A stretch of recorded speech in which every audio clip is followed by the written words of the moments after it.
Administrata e Donald Trump ka futur në qendër të negociatave për paqen midis Rusisë dhe Ukrainës jo thjesht një armë pushim, por një paketë të gjerë ekonomikisht të kualifikuar që synon të përfshijë investime strategjike, rindërtim dhe hapje të sektorëve kyç ekonomik me përfitime të dukshme për sektor të mëdhenj amerikan dhe global. Në themel të këtij plani është një ide që ka shkaktuar debate ashpër mes partnerëve perëndimor, përdorimi i qindra miliardave dollar të aseteve të ngrirëra ruse, si burim kapitali për projekte paqeje dhe rindërtimi, përfshirë investime në infrastrukturë dhe sektor strategjik, si energjia, teknologjia dhe burimet minerale. Në thelb të kësaj qasjeje, qëndron një skenar ku një pjesë e konsiderueshme e këtyre fondeve do të kanalizohej për projekte të udhëhequra nga kompania amerikane ose në bashkëpunim me to, duke siguruar që fitimet e ardhshme të ndahen midis palëve dhe investitorëve perëndimor. Një nga skenarët më kontestues është propozuar në dokumentet që qarkullojnë rreth planit 28 pikësh të paqes, ku 100 miliard dollar të aseteve të ngrirëra ruse do të shfrytëzohen për rindërtimin e Ukrainës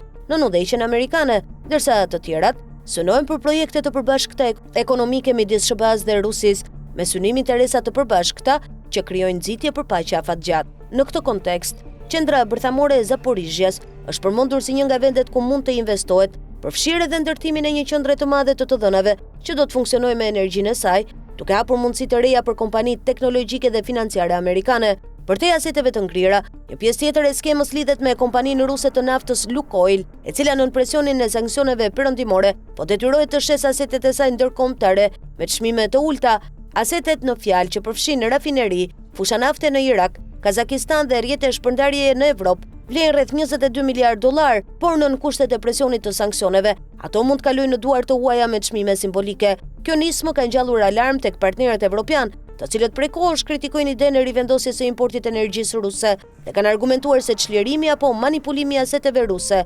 ndërkombëtare duhet të bëhet vetëm për të forcuar Ukrainën dhe jo për të ringjallëruar varësinë energjetike ndaj Moskës. Thelbësore në këtë kontekst është se paqja trumpiane nuk është vetëm një armë pushim ushtarak, por një skem ku interesat e biznesit dhe investimeve perëndimore bëjnë pjesë e zgjidhjes së konfliktit dhe pikërisht në këtë pikë lind kritika se strategjia amerikane ka elemente që i shkojnë përfitimit ekonomik të oligarkëve dhe korporatave, jo vetëm stabilitetit afatgjatë gjeopolitik. Në zemër të debatit që po zhvillohet mes administratës amerikane, Bashkimit Evropian dhe Kievit, është pikërisht kjo. A është e mundur që një plan paqeje të kombinojë leadershipin politik me interesat ekonomike të investitorëve të mëdhenj, apo kjo qasje rrezikon të zhvendos fokusin nga siguria dhe integriteti territorial i Ukrainës drejt rikthimit të influencave ekonomike transatlantike mbi burimet strategjike? Në këtë pikë, zgjidhja e konfliktit të Ukrainës duket se lidhet jo vetëm me armët dhe kufit, por edhe me parat miliardashe që po riorganizohen në skenën globale dhe me mënyrën se si këto para do të përdoren për rindërtim, zhvillim apo edhe për krijimin e interesave të reja ekonomike që do të formsojnë rregullat e paqes së ardhshme.